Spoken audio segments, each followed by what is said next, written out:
প্রিয় দর্শক শ্রোতাবৃন্দ, আসসালামু আলাইকুম। আশা করছি সকলে ভালো আছেন। স্টক ট্রেড সিক্রেট চ্যানেলের পক্ষ থেকে আপনাদের স্বাগত জানাই। আজকের ভিডিওতে আইটি সেক্টর নিয়ে আলোচনা থাকবে এবং আইটি সেক্টরের সকল স্টক সম্পর্কে আপনারা ভালো একটা ধারণা পাবেন।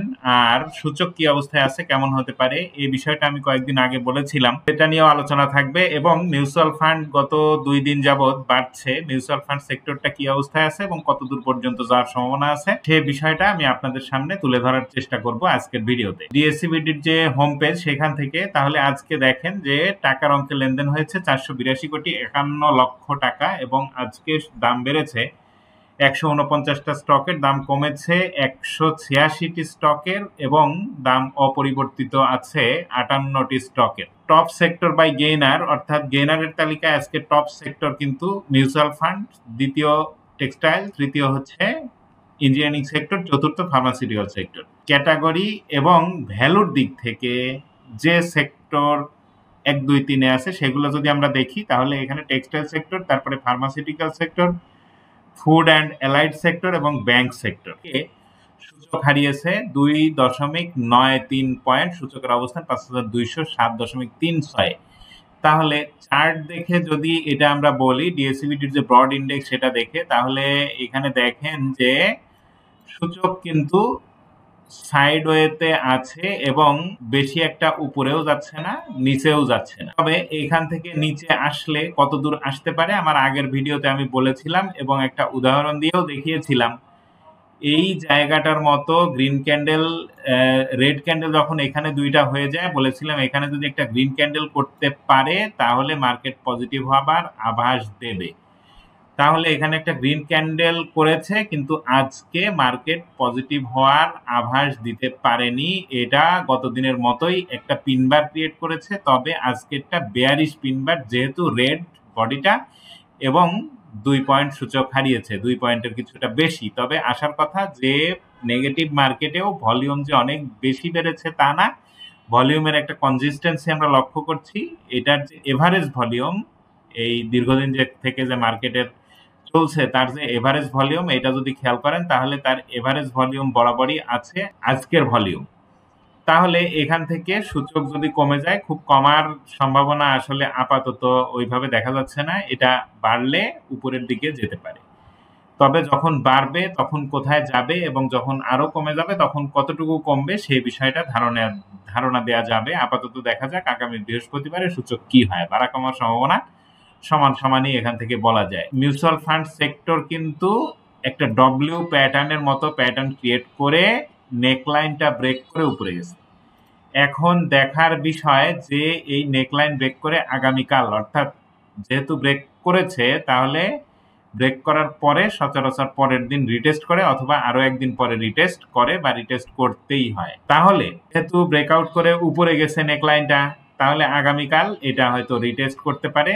মিউচুয়াল ফান্ড আগামীকাল স্লো থাকতে পারে, তবে স্লো থেকে যদি আবার পজিটিভ হতে পারে তাহলে উপরে যাওয়ার সম্ভাবনা, এবং পজিটিভ হয়ে যদি উপরে যায় তাহলে মিউচুয়াল ফান্ডের ভ্যালু 7.2 পর্যন্ত চলে যেতে পারে। তবে সেটা নির্ভর করবে যে অবশ্যই রিটেস্ট করে মার্কেটকে আবার বর্তমান সময়ের মতো শক্তি নিয়ে, অর্থাৎ গতকাল এবং আজকের মতো শক্তি নিয়ে পজিটিভ হতে হবে এই মিউচুয়াল ফান্ড সেক্টর। তাহলে মিউচুয়াল ফান্ডের ভ্যালু 7 বা 7.2 পর্যন্ত যাওয়ার একটা চান্স আছে। ভালো করে বুঝতে হবে বিষয়টা যে এইভাবেই যাবে না, এখান থেকে রিটেস্ট করবে, অবশ্যই করবে। রিটেস্ট কেন করবে এখানে খেয়াল করলে দেখেন যে আরএসআই এর অবস্থান কোন জায়গায়, 70-তে, 71.04। তাহলে আরএসআই 70 বা তার আশেপাশে অথবা তার উপরে গেলে যে কোনো সময় সেই সেক্টর অথবা চার্ট, স্টক অথবা ইন্ডেক্স কারেকশনের একটা সুযোগ তৈরি হয় বা কারেকশনের একটা আশঙ্কা করা হয়। তাহলে যেহেতু আরএসআই 71.04-এ, তাহলে এটা কারেকশন হওয়ার একটা সমূহ সম্ভাবনা তৈরি হয়েছে। এখন দেখা যাক কয়দিন পজিটিভ থাকতে পারে, তবে কারেকশনে তো অবশ্যই আসতে হবে, রিটেস্ট করতে হবে, না হলে উপরে যেতে পারবে না এই মিউচুয়াল ফান্ড সেক্টর। এখন মিউচুয়াল ফান্ড সেক্টরের হিস্টোগ্রাম কি অবস্থায় আছে সেটা যদি আমরা একটু দেখি, তাহলে হিস্টোগ্রাম কিন্তু এটাকে স্বাভাবিক বলা যাবে না। যদি হিস্টোগ্রামের বার আগের দিনের থেকে কাছাকাছি হতো, বেশি বড় হয়ে গেছে, যদি কাছাকাছি হতো, কনসিস্টেন্সি থাকতো এবং এভাবে ধারাবাহিকতা বজায় রাখতো, এই যে আগে যে জায়গাটা আপনারা দেখছেন এই জায়গাটা যেটা যদি এরকম হতো, তাহলে এই যে ভোলাটাইল অবস্থা এটা থাকতো না, তাহলে এর কনসিস্টেন্সি থাকতো এবং স্থিতিশীলতা থাকতো। এখন যদি আগামী দিন গত 2 দিনের মতো এর যে মানি ফ্লো এবং পজিটিভনেস ধরে রাখতে পারে, তাহলে এইখানে আরো একটা এরকম গ্রিন বার তৈরি হতে পারে। এখন দেখা যাক পরবর্তী দিনে এই মিউচুয়াল ফান্ড সেক্টর কিরকম করে। এরপরে আইটি সেক্টর। আইটি সেক্টরে আসার আগে আমি একটা কথা আপনাদেরকে বলে নেই, সেটা হচ্ছে আমরা যেটা করি যে কোনো একটা স্টক বা কোনো একটা সেক্টরের স্টকের প্রাইস যদি বেড়ে যায়, আমরা হুমড়ি খেয়ে পড়ি সেই সেক্টরের স্টকের যে কোনো একটা স্টক পছন্দ মতো কেনার ক্ষেত্রে বা এন্ট্রি নেওয়ার ক্ষেত্রে আমাদের হুড়াহুড়ি শুরু হয়ে যায়। আসলে সেটা না করে যেসব সেক্টর দীর্ঘদিন থেকে কারেকশানে আছে এবং পজিটিভ হওয়ার কাছাকাছি জায়গায় চলে এসেছে, সেসব সেক্টর দেখে সেসব সেক্টরের স্টক যদি আমরা ক্রয় করতে পারি, যদি কিনতে পারি, তাহলে লাভ করার একটু সম্ভাবনা থাকলেও থাকতে পারে। তাহলে এই আইটি সেক্টরটা কিন্তু একেবারে লোয়ার লেভেলে আছে।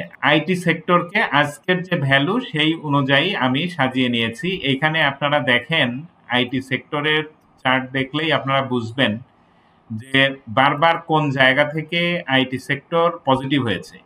সেটা হচ্ছে 34.1 অথবা 34 এই লেভেলে যখন আইটি সেক্টরের ভ্যালু এসেছে, সেখান থেকে আইটি সেক্টর পজিটিভ হয়েছে এবং এই সেক্টরের সকল স্টকই মোটামুটি একটা পজিটিভনেস দেখিয়েছে, কিছু গেইন দিয়ে গেছে। সেক্টরটা কিন্তু 37.6 এই দিকটা থেকে নেগেটিভ হয়ে আজকে এর ভ্যালু 35.1।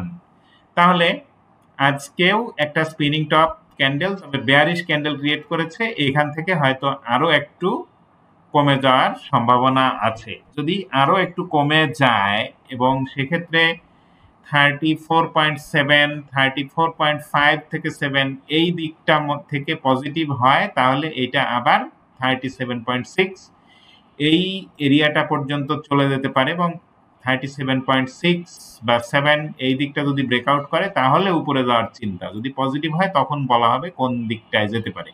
আমি এখন আইটি সেক্টরের যে স্টকগুলি আছে সেইটা নিয়ে যদি আপনাদের সামনে আলোচনা করি, এই আইটি সেক্টরে কিন্তু স্টক আছে 11টার মতো। আর এই স্টকগুলি দেখেন যে আজকে পজিটিভ ছিল যে স্টকগুলি এবং নেগেটিভ ছিল, সকল স্টকই আমি আলোচনা করব। আমরাটেক প্রথমেই, যদি আমরাটেকে প্রথমে আমি আসি, তাহলে আপনারা দেখেন যে আমরাটেকের প্রাইস কোত্থেকে নিচে আসছে। যদি একটু আপনাদেরকে দেখাতে চাই, এই প্রাইসটা ছিল 25 টাকা 26 টাকা এই দিকটা, এইখান থেকে আমরাটেকের প্রাইসটা কোন জায়গায় আসছে 15 টাকায়। তাহলে এটা আর কত কমবে? আসলে কমার জায়গা তো শেষ করে ফেলেছে, কারণ দীর্ঘদিন থেকে গত জানুয়ারির শেষ থেকে বর্তমান সময় পর্যন্ত এটা এই 14 টাকা 90 থেকে 15 টাকা এবং 15 টাকা 70 পয়সা এই দিকের মধ্যে ঘোরাফেরা করছে। এই জায়গাটা যদি দেখেন, তাহলে এইটা নিচে নামলে আর কতটুকু নামবে? যদি অনেক বেশি নিচে নেমে যায়, তাহলে 14 টাকা 30 পয়সা পর্যন্ত আসলেও আসতে পারে আমরাটেকের প্রাইস। এরপরে ড্যাফোডিল কম্পিউটার, এই স্টকটা কিন্তু এই 60-61 এই এরিয়াটা থেকে বেড়ে 69 টাকা পর্যন্ত গিয়েছিল। আজকেও কারেকশন হয়ে এটা 63 টাকা এসেছে। তাহলে এইটা আরো যদি কমে যায়, তাহলে 60-61 এই দিকটা পর্যন্ত আসতে পারে, এখান থেকে আবার পজিটিভ হবে। তাহলে এখন থেকেই অল্প অল্প করে কেনার মতো অবস্থায় আছে। যে দুটো স্টকের কথা বললাম দুটোই। এরপরে ইনটেক, ইনটেক কিন্তু অনেক বেশি বেড়ে গেছে এবং higher high position, higher high করে করে এইটা কিন্তু একটা আপ ট্রেন্ড বজায় রেখে মুভিং এভারেজের ভ্যালু ক্রস করে নিচে আসলেও আজকে মুভিং এভারেজের ভ্যালু টাচ করে সামান্য একটু নিচে, অর্থাৎ মুভিং এভারেজের ভ্যালুর 0.10 নিচে আজকের প্রাইস ক্লোজ করতে সক্ষম হয়েছে ইনটেক। তাহলে এই ইনটেক যেভাবে এগোচ্ছে, এটা খুবই ধীর লয়ে তবে একটা আপ ট্রেন্ড বজায় রেখেছে। যদি এখান থেকে 25 টাকার উপরে ক্লোজিং করতে পারে ইনটেক, তাহলে হয়তো যেখান থেকে নিচে এসেছে, অর্থাৎ এই জায়গাটা যদি দেখেন 43 টাকায়, এর আশেপাশে আবারও চলে যেতে পারে। এরপরে জেনেক্সিল, এই স্টকটা কিন্তু একটা সময় খুব ক্রেজি ছিল। এই স্টকটাও কিন্তু কমছে কোত্থেকে দেখেন আপনারা, এইটা এইখান থেকে যদি দেখেন পুরো 119 টাকা বা 20 টাকা থেকে কমতে কমতে স্টকটার প্রাইস এখন 25 টাকা 10 পয়সায় আছে জেনেক্সিলের প্রাইস। তাহলে এটা কমবে আর কত? কমার জায়গা তো আসলে আর নাই। 22 টাকা 70 পয়সা আসলেও সেখান থেকে পজিটিভ হওয়ার পরে 24.90 এর নিচে এই জেনেক্সিলের প্রাইস আসেনি। তাহলে মার্কেটে যদি মেসাকার হয় তাহলে আবার ওই 22 টাকা 70 80 এই দিকটা আসতে পারে। তাছাড়া এখন যে অবস্থায় মার্কেট চলছে এই অবস্থায় এটা কমে 22 টাকা 70 80 পয়সা আসার সম্ভাবনা আমি দেখি না জেনেক্সিলের প্রাইস। এটাও কেনার মতো একটা জায়গায় আছে, দিনে দিনে কিনতে হবে, কমে গেলেও কিনবো, 23 টাকা 22 টাকা আসলেও আমি কিনবো, এই চিন্তা ভাবনা করে জেনেক্সিল কালেকশন করা যেতে পারে। এরপরে আইটিসি 59 টাকা পর্যন্ত ছিল এর প্রাইস, সেখান থেকে কমতেছে, কমে কমে সে পজিটিভ হয়েছে কোত্থেকে 35 টাকা 50 পয়সা থেকে। তাহলে 35 টাকা 50 পয়সা থেকে পজিটিভ হয়ে এখন 37 টাকা 40 পয়সায় অবস্থান। এখন যতদিন পর্যন্ত এই আইটিসির প্রাইস 35 টাকা 30 পয়সা 40 পয়সা বা 35 টাকা 20 পয়সা এর নিচে নেমে না যাবে ততদিন পর্যন্ত আইটিসিতে কোনো সমস্যা আমার মতে নাই। আর হিস্টোগ্রামটা যদি দেখেন তাহলে হিস্টোগ্রাম কিন্তু পজিটিভ হতে যাচ্ছে। তাহলে হিস্টোগ্রাম যদি এখান থেকে পজিটিভ হয়, এই গ্রিন লাইনটা এভাবে অরেঞ্জ লাইনকে ক্রস করবে আর উপর থেকে অরেঞ্জ লাইনটা এভাবে নিচে আসবে, তখন হিস্টোগ্রামটাও পজিটিভ হবে, এইভাবে গ্রিন হিস্টোগ্রাম এই জায়গাটায় ক্রিয়েট হবে। তাহলে আইটিসির প্রাইস বাড়তে থাকবে। এখন আইটিসির যে ইপিএস বা ফান্ডামেন্টাল দিকটা সেটা যদি দেখি তাহলে গত বছর আইটিসি কিন্তু 11% ক্যাশ দিয়েছিল।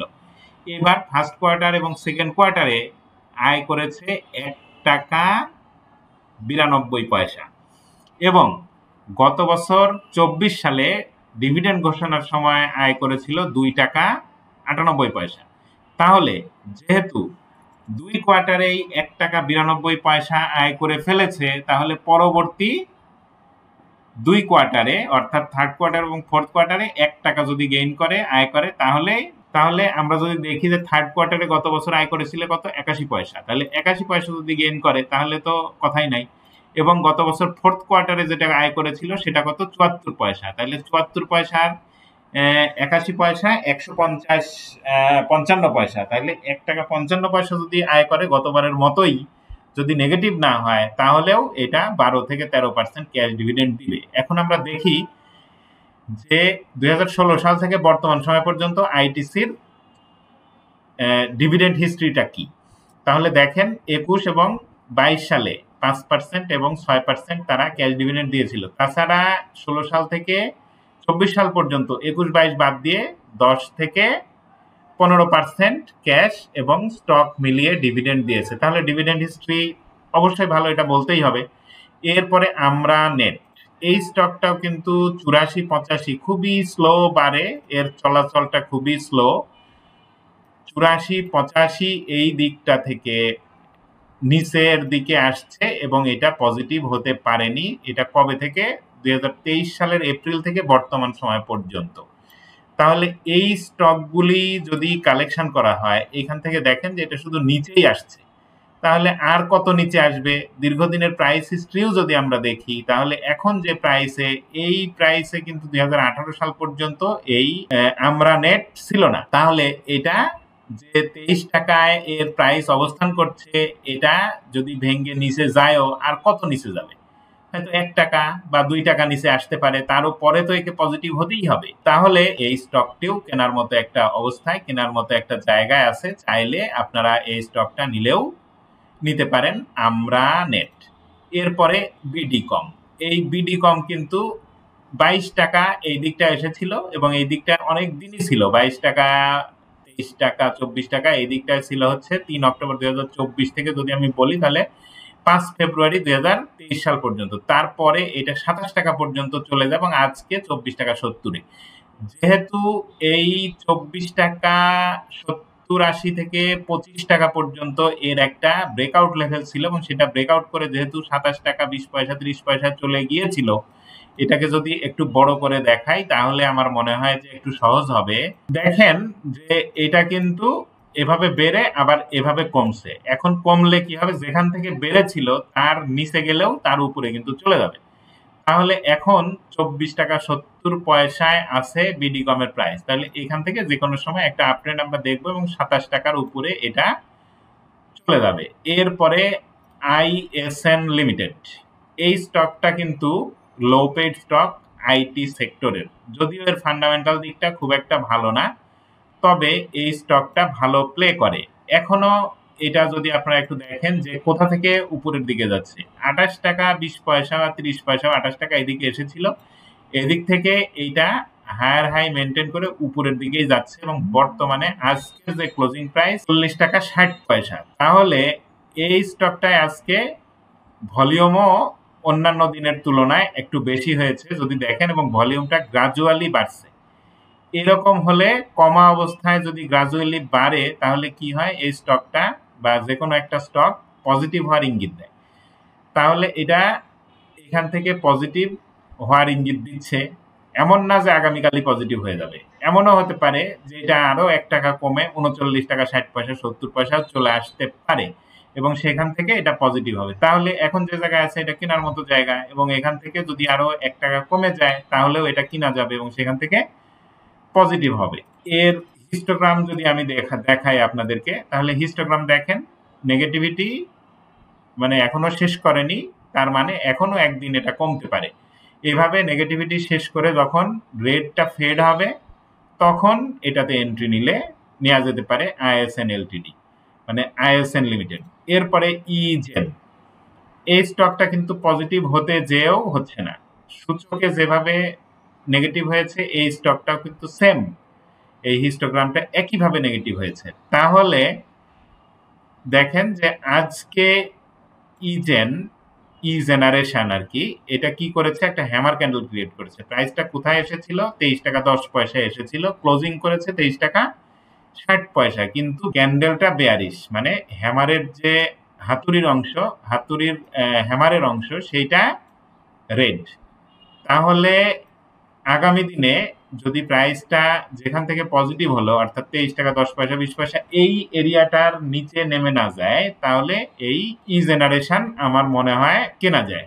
এরপরে এডিএনটেল, এই স্টকটাও খুবই একটা ট্রেন্ডি স্টক এই আইটি সেক্টরের। এই স্টকটাও কিন্তু যে জায়গায় আছে 83 টাকা 50 পয়সা, এটা যদি আরো কমে যায় তাহলে 80 টাকা 79 টাকা এই দিকটায় চলে আসতে পারে।